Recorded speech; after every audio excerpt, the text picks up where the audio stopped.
Alright, guys.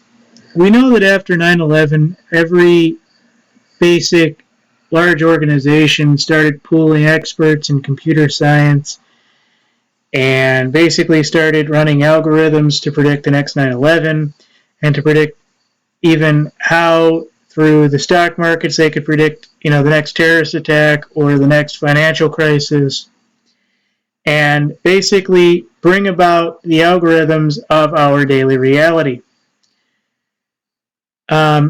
It's always pretty much been known that if we can create a simulation, that others can as well. I mean, it goes back to the earliest of times. A caveman or an indigenous tribe can draw a 2D image of what they look at as the sun. A small circle with, some lines coming off it or some jaggedy lines or something like that. Well, that's what they represent as a sun. That would be a pictorial type image. And when they build the technology to be able to run a computer system, they then input that data into it to read back sun or whatever their word is and give a description. So really, all it really is basically stepping up the idea that if they can build the technology that prints out or in some way or another manifests a type of reality, whether it be for our existence or for any number of other things, that we could too, at one point or another, either be in, have been in, or will be in a simulation. And basically it goes back to, if you guys remember, there's actually a really cool image I saw once on this that just basically proved it. Well, it might not prove it, but it gives the idea that it's possible. Basic idea is that it shows that that caveman development where it goes the caveman, the guy in the Bronze Age, the guy in the Copper Age, guy in the, aluminum and steel age, building the guilds, building the corporations, building this, building that, and then at the end he becomes like a god. Well, it's the same idea really there, is that, he builds all this time building up to the simulation, that when he achieves the simulation, he is the simulation. And that he moves outside the simulation to then control the simulation. Well, I know you guys are going to want sources, and I'm sure I'll be able to find one source at least on this, but there's actually some good information coming out of a game called Minecraft.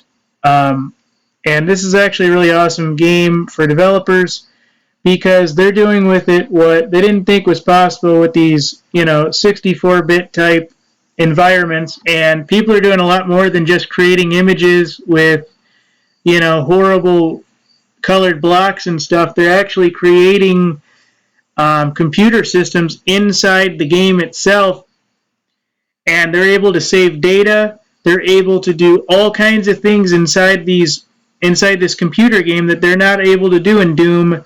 They weren't able to do in countless other games where they didn't have this control over the environment. And so what it really builds up to is that we created a simulation that can synthesize and simulate things we experience in our daily life, and things that, our brain saves things on file for us to remember things, for us to do things. And so it's really us just creating a system of simulations, creating systems of simulations, and then it kind of goes back into a giant spiral that goes, okay, yeah, it could be possible that something else in one form or another is creating our simulation. I know you guys want to see this. This is actually coming out of Bank of America, and this is actually coming out of Business Insider. So I rambled a little bit, but this is actually pretty good. I don't like the source on it because I have absolutely no respect for Neil deGrasse Tyson. I'm sorry, I have almost no respect for him, at least as a scientist. He may have done the degree studying, he may have done that, but I generally don't like his work. There's a lot of black scientists I agree with, but he just isn't one that I like. Anyways, what they're talking about here is that Tuesday, Bank of America Merrill Lynch said there's a 20 to 50% chance that we are living in a matrix, meaning the world we experience as real is actually a simulation. The firm actually cited comments on Elon Musk and Neil deGrasse Tyson and Nick Bostrom's seminal paper on the issue based on its 20 to 50% view. I'm not going to go into this, but I will attach the seminal paper, and I'll kind of go into this a little bit here. What it says is, business case, the size of a global AR, VR, MR market by 2020E, 50 millimeters or 50 MN, the world's first AR mobile game. I don't know what AR is standing for at this point. Something reality, I imagine. Gateway device installs like smartphones and various things absolutely, are going to be essential to our reality in 2018, they're claiming, some way or another. So they're going into all these little specs here, and what they're basically coming down to is this 2050 margin, where it says enter the matrix. Probability, we're already living in a simulated virtual world. And he has all this different stuff, and many scientists, philosophers, and business leaders believe that there's a 20 to 50% chance that humans are already living in a simulated virtual world. April 2016, researchers gathered at the American Museum of Natural History to debate the notion. The argument is that we are already approaching a photorealistic 3D simulation that millions of people can simultaneously participate in, and it is conceivable that with any advancements of its artificial intelligence, virtual reality, and computing power, members of future civilizations could have decided to run a simulation of their ancestors, or in some way or another create a system based off of their needs of understanding what I believe to be how existence actually exists in their world. And they're doing this on so many different levels that they're now basically looking at every instant in civilization and every little variable that they can, and somewhere or another it's all being written down and clocked. Now, I don't happen to believe this for my own reasoning, because I don't believe that such a thing would exist and be able to stay constantly in focus. However, if you get into the quantum mechanics of it and note that we are living in an almost quantum world where quantum computing could actually shape a reality, where it could create a star system and an asteroid, if you will, and start to make various astrological things happen, I guarantee you that that would actually become true at some point. And I guarantee you in a lab environment that they could do this in a warehouse somewhere. It would have to be very, very, very small. But at some point or another, they could create a planet and start to have microbes and various other forms of life take part in this creation and basically watch it all happen with a micron telescope or something like that. So, and do this all inside a computer that is watching all of this happen with some kind of super computing power that could actually display it, control it, and have it function in our reality and display it digitally as well. So I believe that this could be something that could be true, but I actually go with a counter theory, which I believe is more true, is that every single reality is a simulation of another reality. And the way I understand that is that if you really think about it, how does a reality or a simulation exist? It exists as a simulation. It exists to basically have a form and function of some specific situation or another. In other words, it doesn't exist just to exist. It must exist to take up space for a form and function. So as that need becomes available, that form and function actually becomes available. A quick little science display shows that, photons and various other particles can form electrons and various things of that sort, and those can form molecule or elements that can form molecules, and then those basically become amino acids, and those amino acids can start to form various bacterial and various bacterium and various systems of that in the biological world. All that is just stripping different codes and giving functions to various reality forms.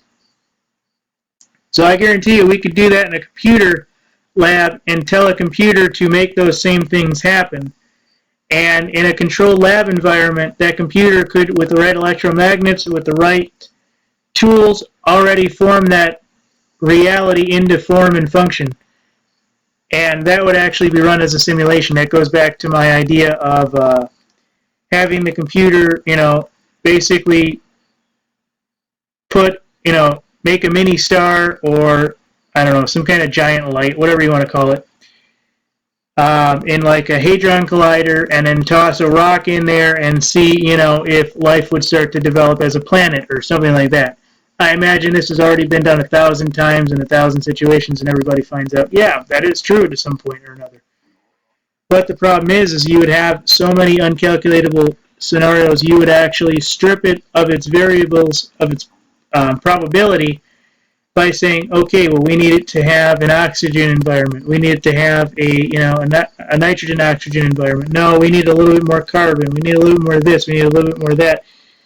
Now it becomes running the computer system in every single dimension possible, dimension being variable, and producing not only one computer with that world, or creating that world in like some kind of magnetic field environment with a little mini sun in a CERN environment, and throwing a rock in there or something similar to, create a planet.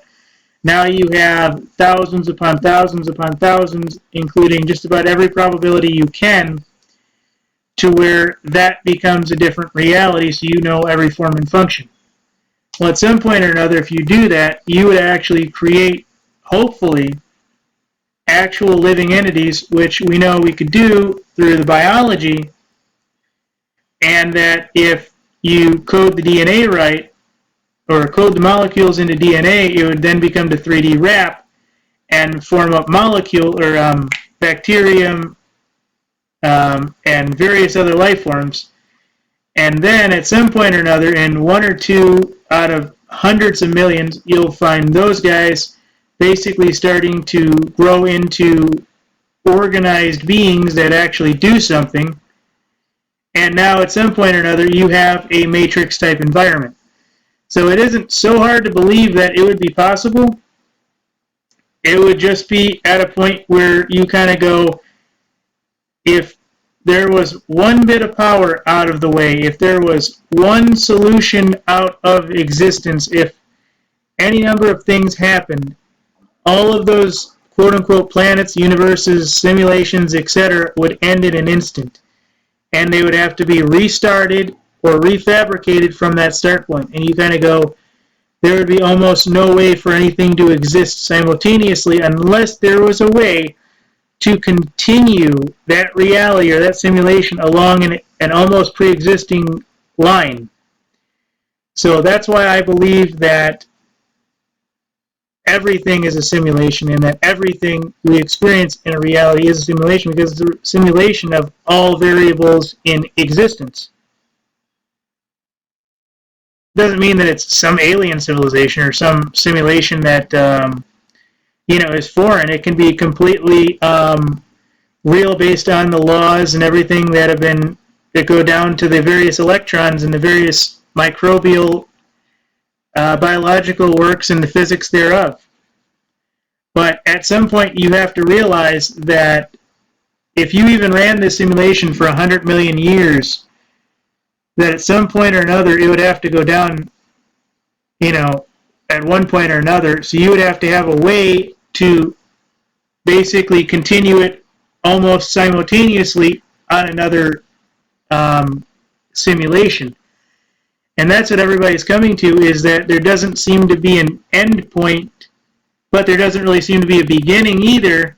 So now it's all kind of like, so these guys just keep plotting these points and then moving the simulation along.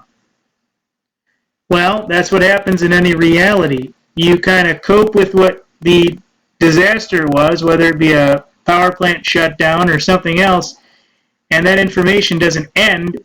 You find a solution, you work in the coding and everything else, you find a solution, and then you move it through to another possible simulation. Rebuild the plant, put a dog park there, any number of other things. So this is my view on it. I think it's actually quite good to a point where there is a simulation that is being run on us. However, it is much grander than just somebody's computer. And it exists as one universal property that no doubt goes into infinity small and into infinity large and back up and around, because we can create, and this goes back to the beginning, we can create technology to run simulations that save data, that do all these other things that we can do with our brains and all our tools around us. We can take a piece of paper and store it under a rock and remember, okay, that piece of paper is under a rock. Now we can create a computer that says, that's it, that piece of paper is under a rock, and show you, where in that geospatial area that piece of paper is under that rock. That's the same thing with what's being run on us. So Bank of America looks like it might actually be somewhat right. It's right to a large degree, of course, but everything is a simulation. Everything is a simulation. And it's a simulation based on form and function of a needed data stream. And that is why I'm going to put this up on America 2.0 documentaries as well, because it's my understanding that there is a form and function to this universe which plays on a variety of all the elements behavior, all their form and functions, running all the different physics and biology and various things, and basically plotting all the points of their success and failures, and running this reality, this universe, etc., into all the possible directions it possibly can run, so that it can actually be understood as being a reality. Well, how is it a reality? Because we experience it, because we shape it with our everyday. If you were not reading this, you would not know it exists, unless somebody told you about it. Then yes, it would exist if somebody told you about it. But it would only exist to a point at which your interest would be to run it. So I'm trying to give you this as an intro because I really do want to drop that video that there is no save point or no save center in the universe. So by trying to give you this video here, we come to the idea and the identity that everything we see, hear, smell, etc. has a form and function that gives us reality. We know that. And it is part of a greater system of systems that go back to the particle physics, that go back to the biology, that go back to everything else that are both macro and micro, that go back to what is actually keeping this reality going. And I guarantee it's ended hundreds of thousands of times, but there's some kind of a continuation button, that's just a form of speech, of course, where the system, like anything else, doesn't end, it just continues. Everything gets wiped out. Okay, continue. There's a nuclear power plant disaster. That area doesn't go black and not exist anymore. That area still exists. Now we hit rebuild or something else of that sort. And the reason this is a little bit longer and everything is because I really wanted to put this up on America 2.0, because when I saw this, I kind of went, well, can we explain why a bank wants to bring it to our attention that we are living in a simulation? Well, it's because they want to now market reality. Ladies and gentlemen, that's what's actually happening. Pokemon Go, they're marketing reality, folks. In the 1990s, I remember my grandfather complaining about them bottling water, and he says, now watch, you're going to see some kind of situation where they're going to start, telling you the sky is orange or doing this, and they're going to put a visor on you and this and that. And he wasn't really saying they so much or anything like that, but he said, saying basically, everything we see, touch, and taste can be marketed and produced as a reality. I mean, we saw that, Wisconsin made a law where they could actually sell a tax for wind generators.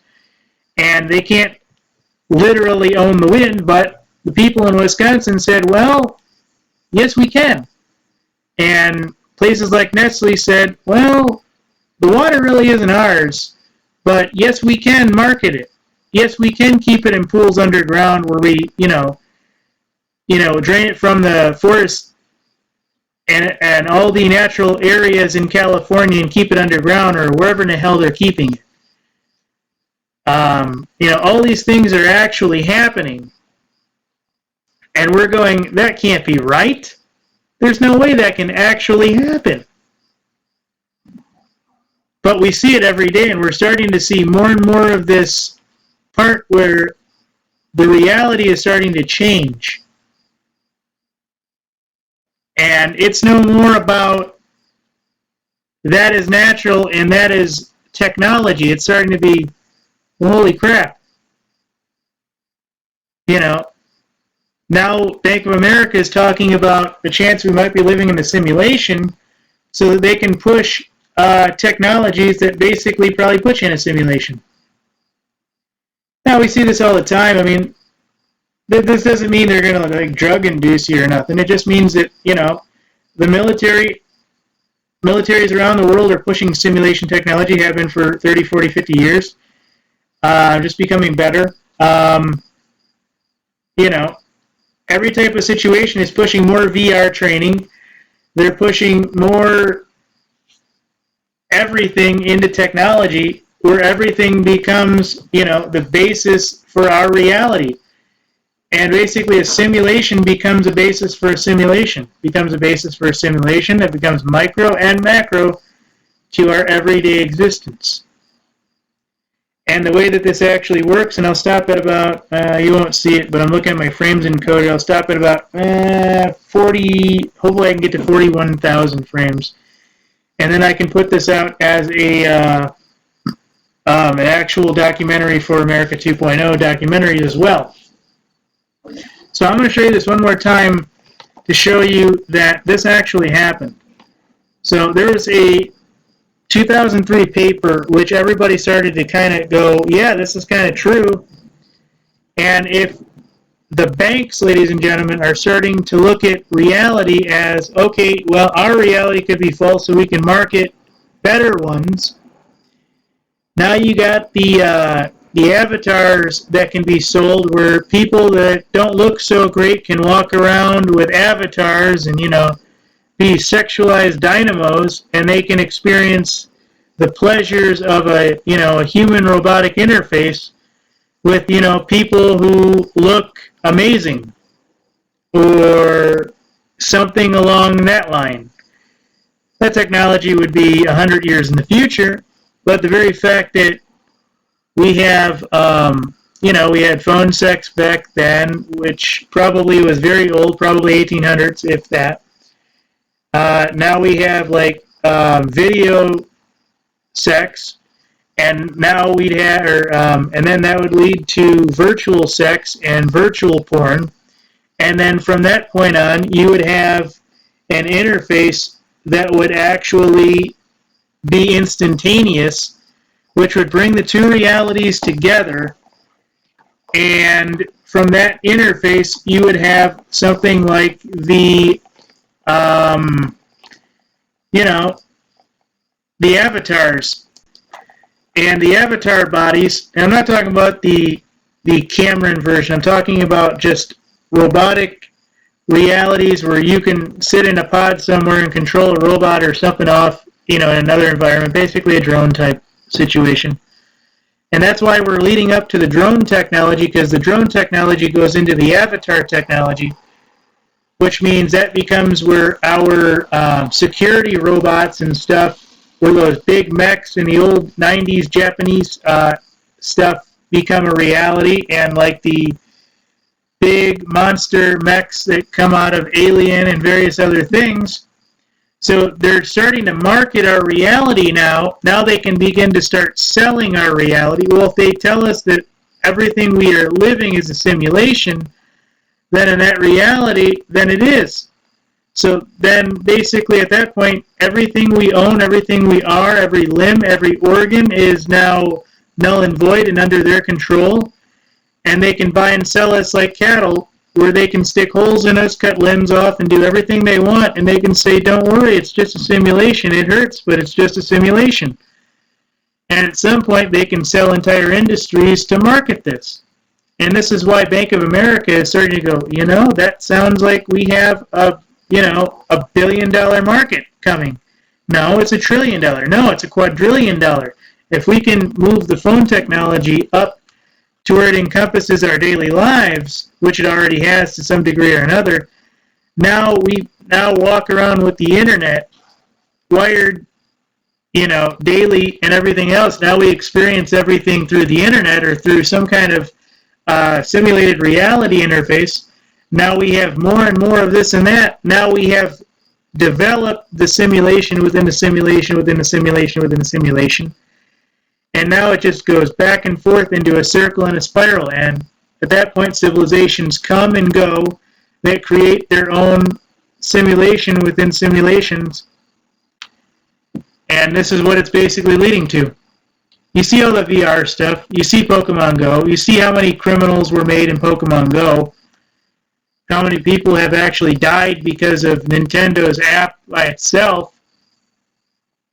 Well, how many things do you think would actually happen if they had a sex one where you could actually interface and, have that kind of situation like Pokemon Go?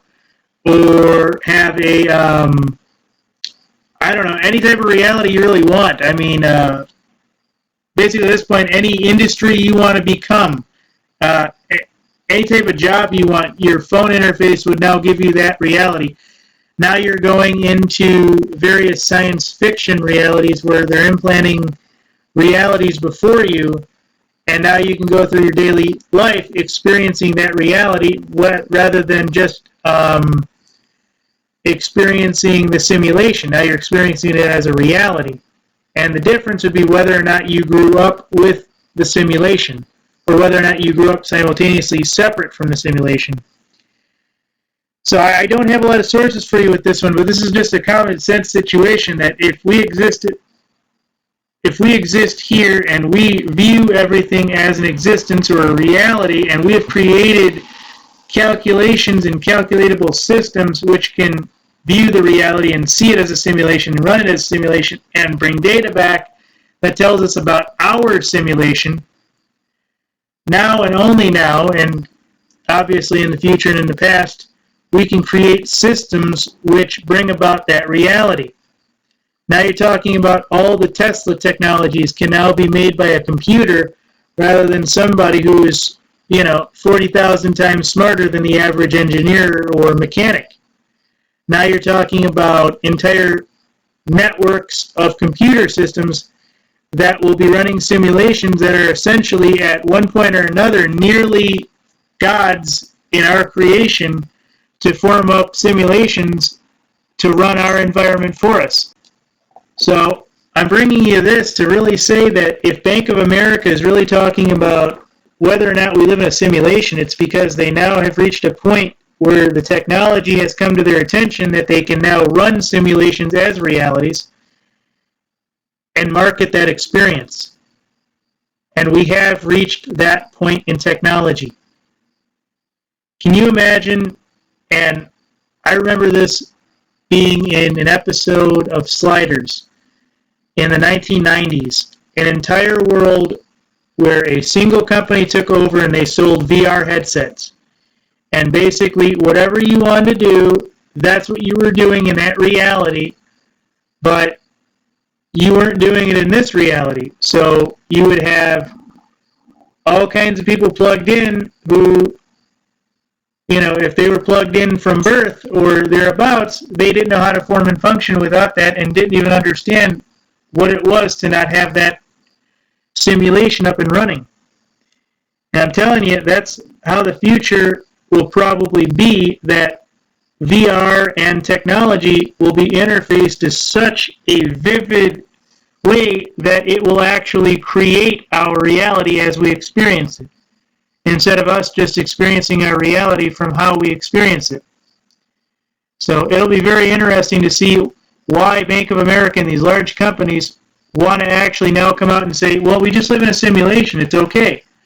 Well, that's because they own the water, they own the air, they own all the natural resources and the elements. Now they're coming to own your reality, your simulation. Now your arms, your legs, your kidneys, your blood, everything else can now be owned and operated by the companies, because it's just part of a simulation that exists in this form and function, and that is the reality that they can now give you. You want a new arm, you want this, you want that. Well, they have an interface device which does that for you. Now it becomes, okay, you want to work as a construction guy, but you're limited to being able to lift 300 pounds. Now this augmented suit can be placed over you, and now you can lift 800 pounds. Well, that doesn't sound like it's a simulation changer, but all these variations and things in the background and these simulation technologies are leading up to the transhumanism, augmenting reality, and various other things. So to them, now they're trying to notice that they can now market our reality. And this is what it's about, folks. You want to know why the banks want in on our reality? Because now they can buy it, sell it, trade it, make money off it. And this is the way it's going to be, folks. And we're going to be a simulation and a simulation and a simulation and a simulation, and you wonder why you don't own your soul. Well, you do. But from birth, it was marketed to the company and the country that you live in, and now it's part of a situation that you got to go through just to make it to the end point. And now they're going to have entire simulations where if you want to go become a police officer or a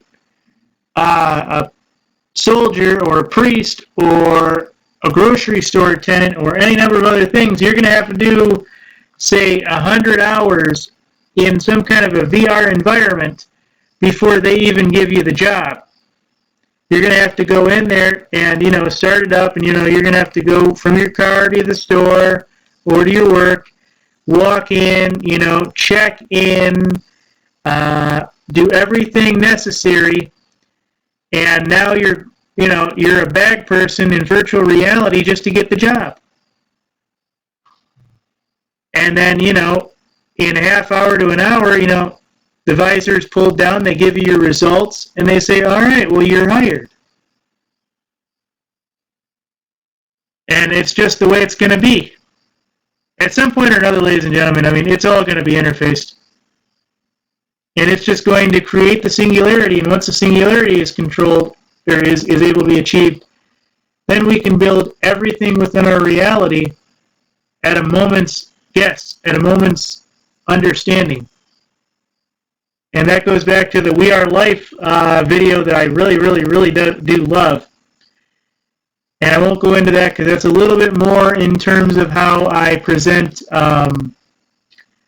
the universe has no saving center, because it's all a simulation and all the data streams run together, and there's really no place to block that data. And part of the reason we have entire civilizations that are in ruins is because those data streams for those concrete blocks and everything else have been eroded one way or another, and abandoned. And thusly, with that information, or with those blocks and everything else, the civilization was abandoned. So there is no save point. We have to go with what we know from the blocks. So Bank of America says there's a 20 to 50% chance we all live in a simulation. And now they're probably going to use it to start selling more Pokemon Go and more industry-related VR tech that says, look, we do live in a simulation, and this is how we market it, reality. They did it with the water, they did it with the air, they'll do it with everything else. Now they're coming after your very reality. And I guarantee you it's coming. Thank you. To one degree or another, it's already here, I know, and it's been here forever. But it's just one more step in the evolutionary chain. Thank you.